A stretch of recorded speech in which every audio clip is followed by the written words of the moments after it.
Coming up on this episode of Crime Family. And so there's something odd going on here with, you'd think you remember somebody coming at you with a sword. Utah is an open carry state, which means that you are literally allowed to have weapons like guns and knives on you out in the open. It's one of those cases where justice has really not been served. And what's frustrating in this case is that we, without a doubt, know who the killer is. There are some suspicious circumstances that kind of look like some sort of cover-up, and the killer has not been put to justice or even charged. Yeah, to me it just seemed like the police had an agenda or was very hell-bent on doing something. So, out of 26 witnesses, only one of them is backing up what the police had to say.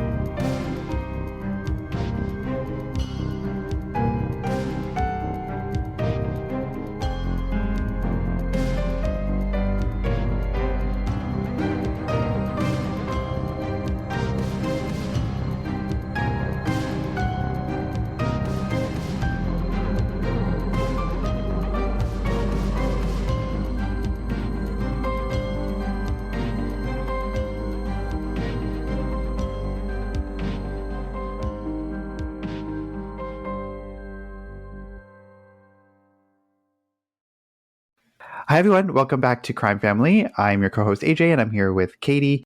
And today we're back with another episode of the show. But before we get into that, I just want to let you know about our patron community that opened just a little while ago, a few weeks back. So if you like the show and you want exclusive extras like ad-free content, bonus episodes, a private community to connect with us, free merch, and an exclusive new true crime series, Doc Talk, then consider becoming a patron. So Doc Talk, it's like a book club for true crime documentaries. Each month, we'll select a new doc to watch, and we will discuss it in full. We'll take your questions and discuss the topics that you want. You'll have access to this exclusive new series at the Tier 3 membership level, as well as all the other extras I mentioned. So join us on Patreon to continue the true crime conversation and help us build a community. We'd love to have you. By signing up today, you'll get automatic access to our bonus episodes, including one about Sarah Boone, known as the Suitcase Killer.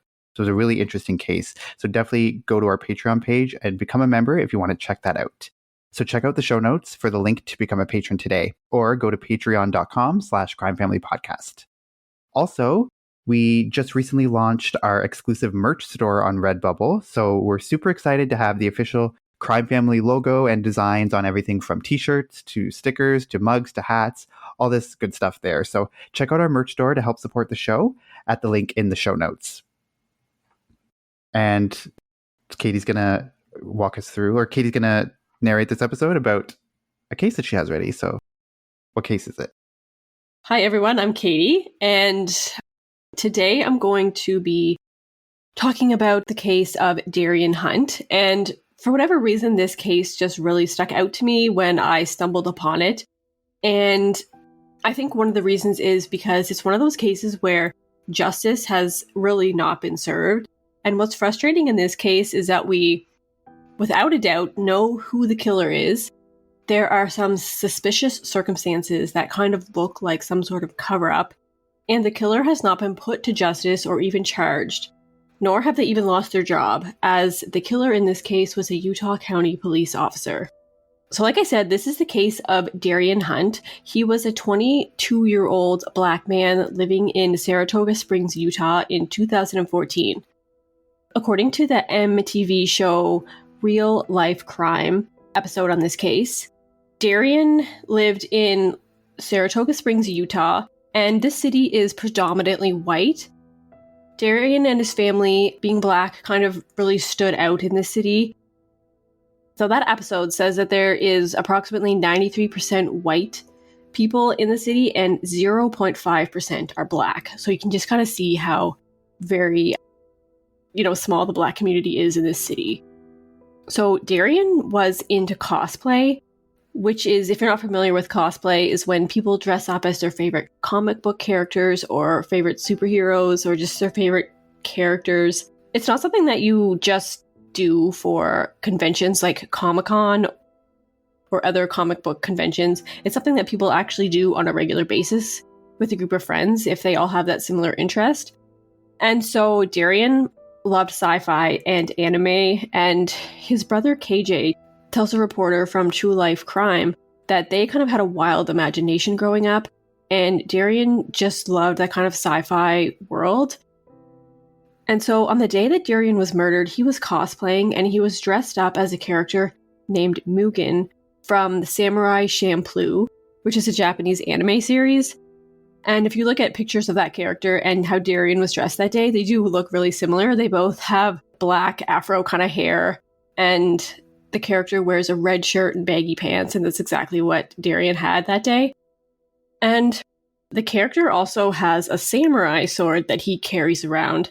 And so on this day, Darrien had a sword that he was using for cosplay, but this sword was just a $30 sword that his mom had gotten from the mall, and it wasn't even a real samurai sword, but it was long, and it was in like a sheath that you would carry around a real sword in, so he had that on his back. And so on this day, September 10th, 2014, Darrien is dressed up as Mugen in his red shirt, and he's carrying the sword, and he's walking down the street.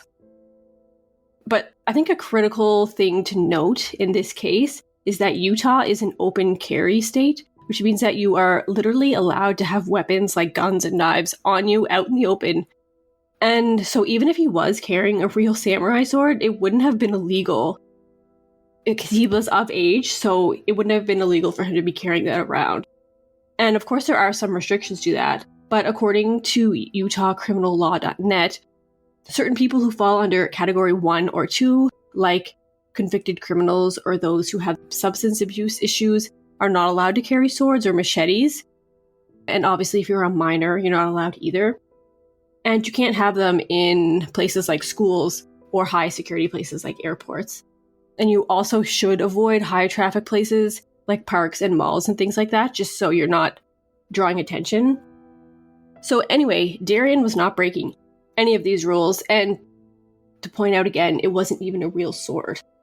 Even if it was, it would have been legal. So, while carrying a sword is legal in Utah, it's not necessarily common to see somebody carrying a giant samurai sword around.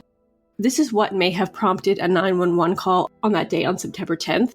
When someone who was at the gas station that Darrien was walking by, they saw Darrien walking down the street with his samurai sword, and they called 911. So it's just a concerned citizen, and it does seem reasonable to me that maybe people would be concerned if you see someone kind of walking down the street with a big samurai sword. But there's also some footage of what went down that day, and I'm going to share the link, but I'm just going to show you, AJ, the footage, and just so we can kind of talk about and see what stands out. Just describe a little bit what's happening in this footage. It's kind of choppy, and it just kind of breaks up the footage from different angles, but what you see basically is Darrien walking down the street in his like anime outfit and the sword on his back, and then it kind of cuts to police following him, walking behind him, and then it cuts to him running across the parking lot with the police chasing him. But is there anything that stands out to you in this footage? I mean, to me, it just looked like pretty normal. He was just walking on the sidewalk there.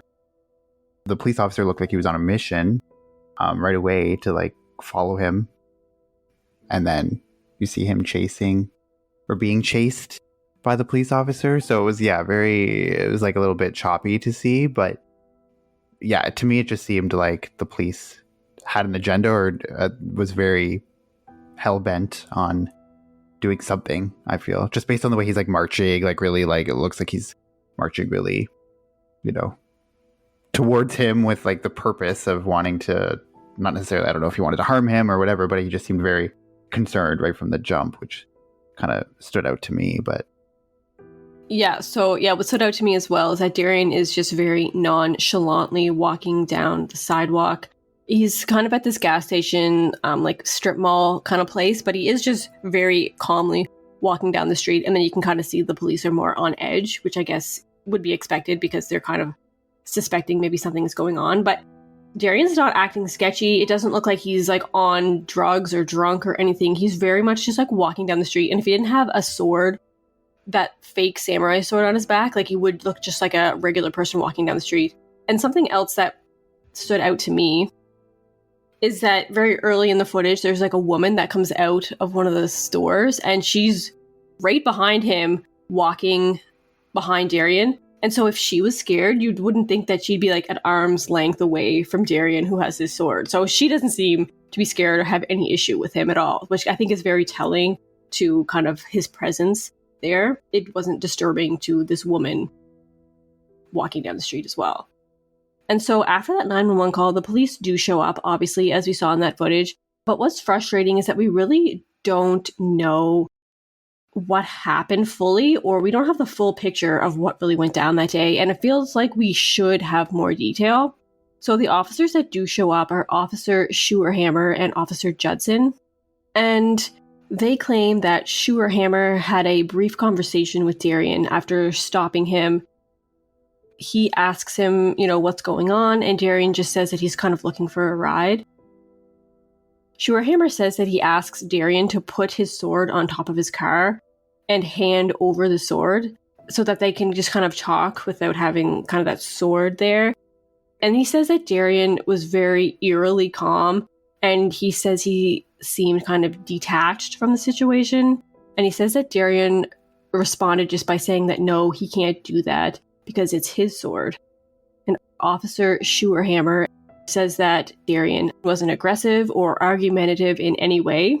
And also what we do know is that all of this, from the 911 call to what happens next, only happens within about a 9-minute time frame. So Darrien walking down the street, the 911 call, and then the police chasing Darrien, it all happens very quickly. And there's a woman who talks to the reporter from that MTV episode, and she says that she notices that the police were kind of creeping around the parking lot behind Darrien, and that he kind of got cornered by police by the end of it. But she says that they were definitely just talking to him calmly, they were questioning him, but she wasn't close enough to hear exactly what they were saying. But she says that she was close enough that she would have been able to hear if there was like yelling or an argument going on. And so that didn't happen. It seemed that they were all just very calmly standing there talking. Another witness does say that they saw Darrien holding out the sword horizontally as if he was, trying to pass the sword over to them, to the police. The police officers themselves even have a different story to what happened that day. Scheuerhammer says that Darrien lunged at the other Officer Judson with the sword, but Officer Judson says that Darrien actually lunged at Scheuerhammer.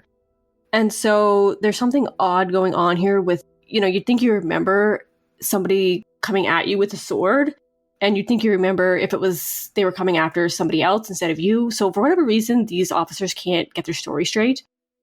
There was approximately 26 eyewitnesses that didn't see the whole thing, but they saw kind of bits and pieces of what happened that day. And apparently only 2 of them actually said that they saw Darrien swing the sword.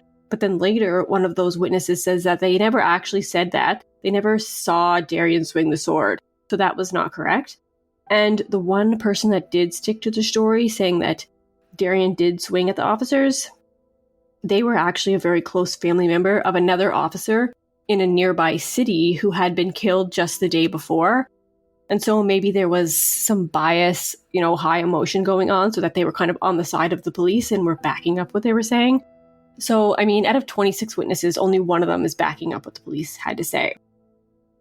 Another one of those witnesses claims that Darrien did pull out the sword, but it was kind of just pulling it out of the sheath to show the officers that it wasn't real and that it wasn't, it wasn't dangerous at all. And so it kind of looked like he was showing them and that he was going to surrender the sword like they asked. And that Darrien asks, "Why are you harassing me?" And that's when he kind of started to walk away from them, because there really was no point to the police trying to interrogate him when he really was doing nothing wrong. And it was at this point when there were shots fired.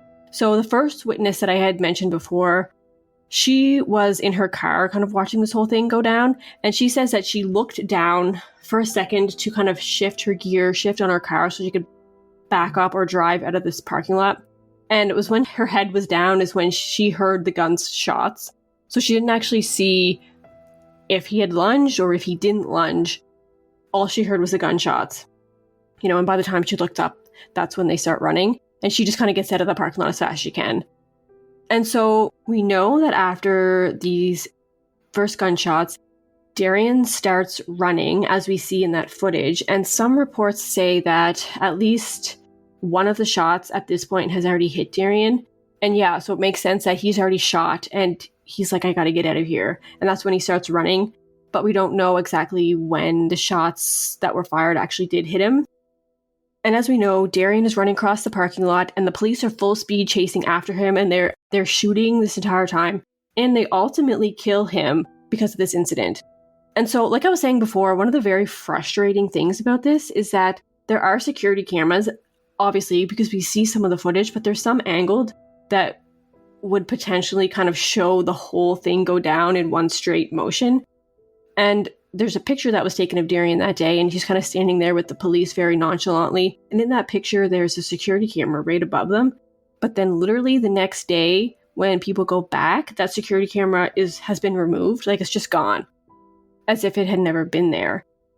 And for whatever reason, none of the police officers had their body cameras on. I think Hammer didn't even have his body camera on him. The other officer did have it on, but he didn't turn it on. And the dash cam from their police vehicles wasn't turned on either. And so when they were questioned about this, they were basically just like, yeah, they worked. We had them, but we just didn't turn them on. And so that's frustrating because it's like, shouldn't that just be a requirement to have them on at all times so you can like actually see what's going on? So that frustrates me to no end. Yeah, well, it's annoying. They shouldn't be able to turn them off. Like, they should just be automatically on permanently. Yeah, they should be. And the dash cam should be on at all times. Like, what's the value in turning them off? Like, there's no reason they should be off, because you never know, driving down the road when you stop, like, you never know what they're going to capture that could be helpful.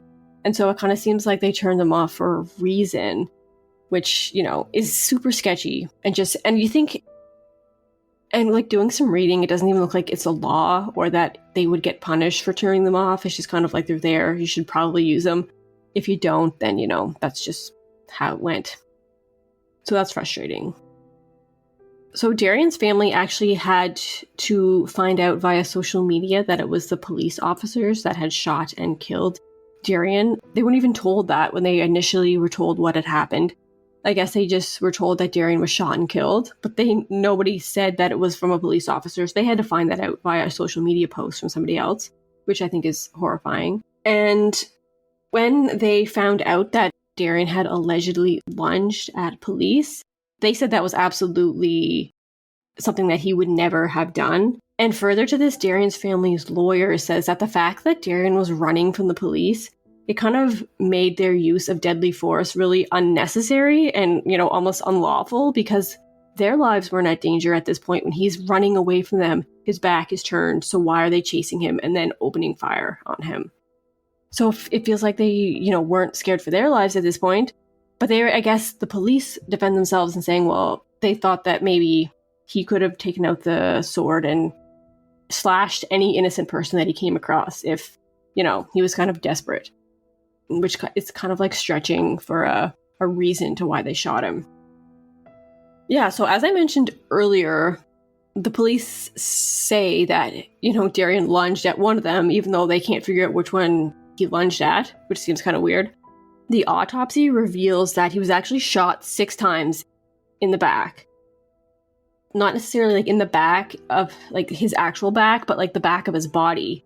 And so people are saying, how do you get shot in the back if you're lunging at somebody? So it was very obvious that his back was turned and he was, just either turned or running at the time when they shot him. So their stories just aren't adding up. There's some reports that say he was shot in the legs, he was shot in the wrist, and ultimately the shot that killed him was to his back. And so that deadly shot was in his back, and that bullet never exited his body. So that's what ultimately killed him. And so, like I was saying before, how do you get shot in the back if you're lunging at somebody and then they shoot you because they're scared for their lives? I guess if the police were surrounding him, he could have lunged at one of them and the other one shot him in the back. But from the pictures and from the descriptions of what happened that day, both of the police officers were kind of in front of him talking to him. So there wasn't like one behind him that would have shot him if he lunged at the other. So that doesn't add up either. Darrien's mother also claims that before this incident, Darrien had an incident with Officer Scheuerhammer during a traffic stop where he had a very minor violation. It was something like his like blinker was out or his light was dead or something on his car in the middle of the day. And Scheuerhammer wanted to like impound his car, which is like very extreme for the offense that he had, very minor. And his mom accused Scheuerhammer of being a racist because Scheuerhammer is white, so was the other officer that showed up that day, and of course Darrien is black. And so maybe when Scheuerhammer showed up, recognized Darrien, maybe kind of had this in the back of his head. It was on his mind as he was chasing him, like he already had an incident with this guy. So kind of a lot of variables happening. Maybe he is a racist or, had racist thoughts. We don't know. Of course, he'll never admit that. And that's just speculation on my part, but his family does kind of think that maybe that has something to do with it. Yeah, so any thoughts so far? Yeah, I mean, it's very frustrating to hear. This was 2014, right? You said? Yes. Yeah. It's just so frustrating to hear. It's kind of a scenario that we hear time and time again. And I think the point that some people were making or that you mentioned was that the fact that he had shots in his back shows that his back was to the officers, probably running away from them. So you can't really make the argument that the police officers' lives were in danger. I feel like just that in and of itself is evidence that their force was unnecessary, that it was malicious, or that it wasn't necessary, because obviously if you're shooting him in the back, he's not facing you because he's probably running away. And from what we saw a little bit in that surveillance footage, looked like that's what was happening. It just seems like it's so obvious that the police were very much in the wrong and that they used excessive force for absolutely no reason. And I have no doubt that the officers probably were racist, even if they, implicit bias or, it was on a subconscious level, because obviously they'll never admit that they had that thought. But I would suspect that if the person holding this toy sword were white, that it would have had a very different result. And so those are the thoughts that are running through my mind. And it's just crazy to think that the police would even have a logical explanation for any of this when it seems so obvious just based on the physical evidence and like the autopsy and the shots on his body that, it's not going to be in line with any sort of defense that they're going to come up with that makes sense. Yeah, and I think the fact that they can't even get their story straight of who he lunged at, kind of makes it like they both are making up a story and they couldn't even get that story straight. So you'd think you would remember being lunged at with a sword. Yeah, and the cops, I mean, obviously they're so dumb they can't even get their own story straight. So I just think it's a lot of covering their own backs and trying to come up with something that will allow them to kind of get off a little bit scot-free. So I don't really buy anything that they're saying. And I tend to believe that it was all very unnecessary. Yeah, and I mean, I think the fact that 911 call came in, so they kind of knew what they were dealing with. They thought maybe there was somebody with an actual sword walking down the street. So you'd think like, oh, let's get our body cameras on, our dash cams on, so we can record. So in case something really does go down, we have evidence of what happened. But the fact that they didn't even think about that, or maybe it's just, common practice for them not to turn their cameras on, so they could say whatever they want happened and then get rid of security cameras that actually did capture the whole thing. So it just kind of seemed like something is happening, something is being covered up, and we'll just kind of never understand what happened. Also, another thing that is sad is when you watch that episode on MTV, Darrien's mother, she talks about, so Darrien's mother is white and his father was black, but she talks about how this kind of shows just kind of how privileged we are as white people. She said she never had the talk with them, or she felt like she didn't need to have the talk with them. And the talk is, I guess, very a common thing that black families have about how to talk to police. If you ever get pulled over, if you ever come in contact with the police, like how to act, what to say, what not to say. so that you don't get into an incident like this. And like, I never would have thought that that was a thing that you would have to talk to your kids about, but it's very common in the Black community. And so his mother was saying she thought that in this day and age, the way, racism isn't what it used to be, that she didn't feel like she needed to have that talk with her kids. And so she kind of blames herself that maybe if she had talked to her kids about that maybe this wouldn't have happened. But I mean, of course, it's not her fault. And regardless of, what Darrien would have said or did, I think that this was unnecessary, the way the whole thing went down. Yeah, the point that you mentioned about the fact that, we are privileged, as white people, because when you hear the talk, like, that's not what you think of. So the fact that, yeah, there are Black families who have to have, the talk with their kids, which would mean how to interact with police. So it's like a sad reality that even this day and age, that is something that they have to be told, and, how it's so different for that community. So it's crazy to think that. And also, I think what you were saying too about, obviously it's not his mother's fault, and maybe she thought like, well, racism isn't what it used to be. And I think there was like a period, and also this could be, a sign of like my own privilege too, thinking this, but I feel like there was a period in time when, I'm trying not to get like too political or too in depth, but I think there was a time during like when Barack Obama was president that people thought like, look, there's a Black man who's president, so like therefore racism doesn't exist.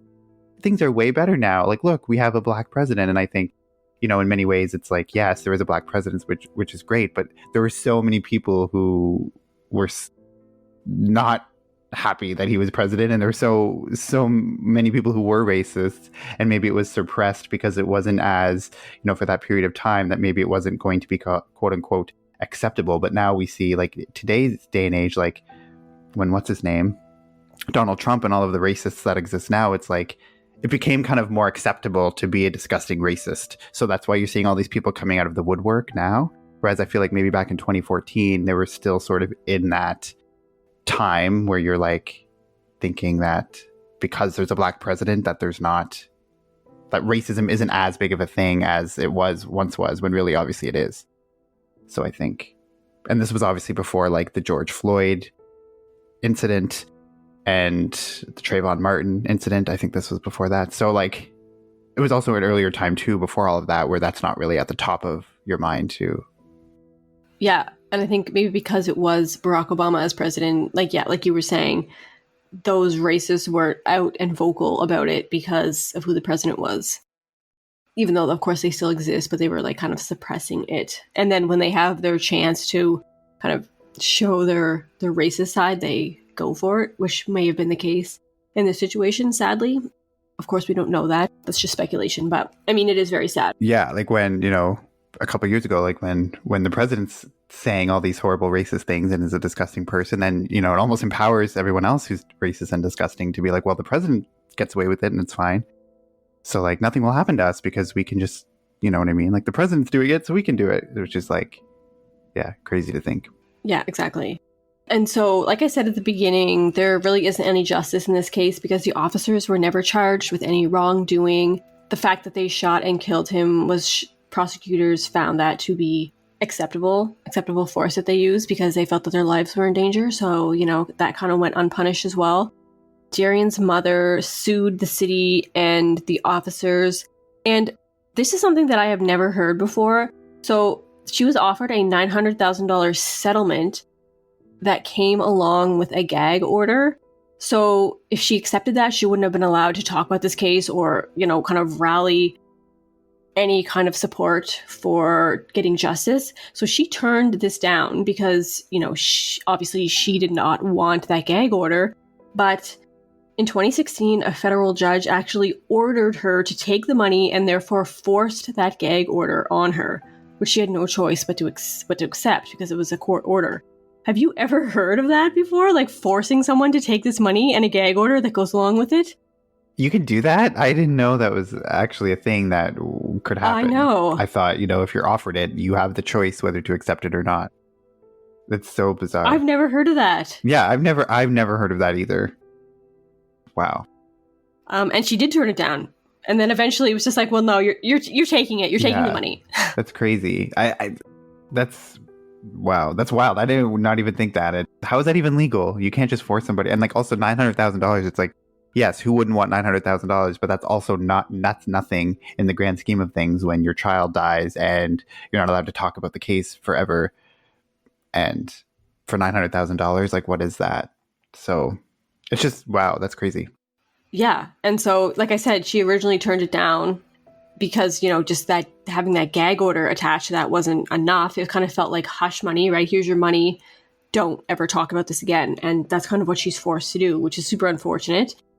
While she can't kind of, I guess, rally for justice for her son, there is a change.org petition online that's asking to have Darrien's case reopened. And so I guess there are people out there that are kind of speaking up on her behalf. And this petition currently has close to 900,000 signatures. So there is a lot of support out there. There's a lot of people that kind of see the misjustice in this, how there was no justice, and standing up for Darrien. And of course, seeing that this was a tragedy that should never have happened. So yeah, just like a lot of things to think about and crazy. I feel like there's some sort of cover up, especially that gag order that is being forced. It's like she can't dig into the case anymore. And how the police can't get their story straight, how there's probably video footage out there that's never been released, never been talked about. So definitely a sketchy situation and super sad. Wow, yeah, that's wild. You should share the link to the petition. We can put that in the show notes because I think I want to sign that petition for sure, and I think other people will too because that's wild. Yeah, definitely. I'll be signing it and I'll link it. Yeah, it's like I still can't get over the fact that she was forced to take this gag order and that money. Like that to me is just bizarre. But it's just, so you're telling me nothing ever happened to the police at all? Like they're just out there roaming free. Who knows what else they're doing? Like they're probably like, you know, they got away with murder basically, or in my opinion, allegedly.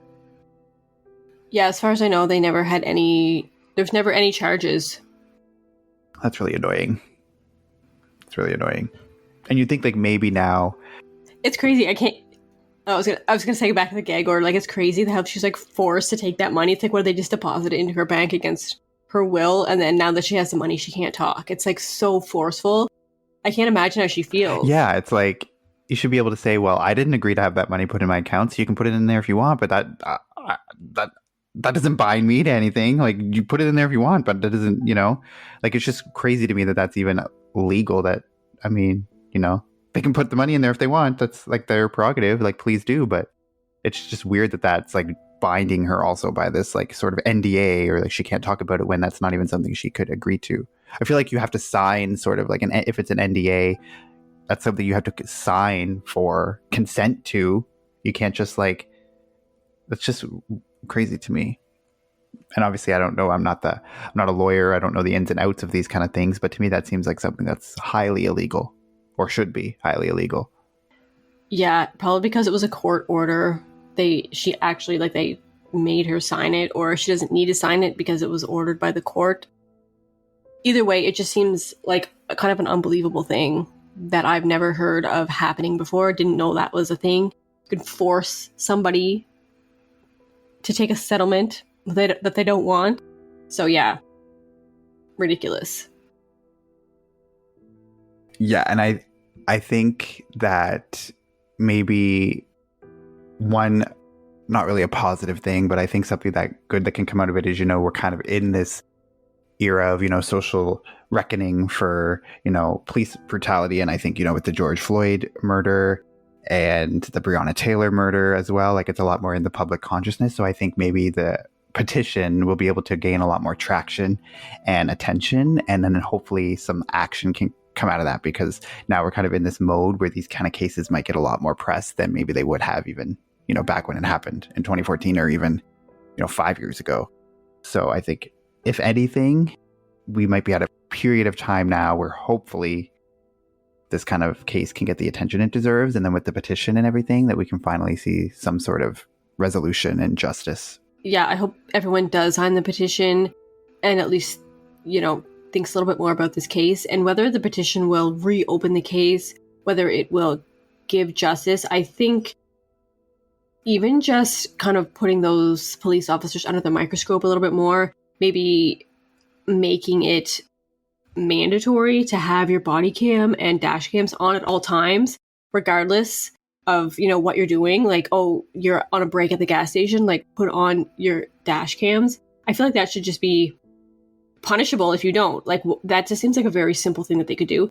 And it's probably too, part of it is like all the police officers at the top are also guilty of doing that. So they're not going to come down on other police officers for doing that, because then they would have to address their own misconduct by doing it themselves, I'm sure. I mean, obviously, this is just my opinion. I don't know for sure, but I'm saying like it's probably a lot of other people covering for other people because they also don't want to get caught. But I just think the fact that they're able to shut them off, like those things should not be even have like an external shut off button that the police officer can even do. Because even if you take the other stuff out, like even if it's just for their own protection, like, you never know when something might come up that would prove your case. So why wouldn't you want to have that on when those instances happen? Yeah. What's the benefit of turning it off? Like, I mean, that's just like having a security camera outside your house, but I'm going to turn it off at certain times. Like, why? You just never know what's going to happen and when. So why not just always have to have them on? That makes most sense to me. Yeah, and it's just like by shutting it off and having the officer shut it off, that just creates suspicion. Yeah, it's like you're very selective of what you're going to record and when and who you're going to record, and, like specific calls that you're going to record. Like it shouldn't be an option. It should be mandatory. Because, yeah, it does create suspicion. Yeah, you create that doubt. Like, the minute that thing goes off and then maybe it'll come back on again hours later. And then it's always going to create, even if nothing happened in that 3 hours and it's so mundane, you're obviously going to jump to, well, what happened in 3 hours? Why was it shut off? So if anything, even if you're totally innocent, it's going to create that doubt. So why wouldn't you want to just have that on just to like prove, just to show, even if you have nothing to hide? But obviously all these cops have something major to hide, I'm sure, especially maybe in this case. And that's why they're shut off. But the fact that they're even allowed to shut them off is crazy to me. Maybe you could kind of get over if, one of them forgot to turn on their body cam, but there was two officers, didn't have a body cam on, their dash cams weren't on. Like, that's just like multiple layers of either deliberately not wanting to record what was happening or just like not caring enough to be like, let's make sure these are on. Either way, it's not a good look. And I feel like something should be done or said or, just acknowledged that this, they fucked up, which hasn't happened. And I feel like there's so many cases where similar things like this happen and there's alleged police misconduct. It's always times when body cams are not on. And it's like,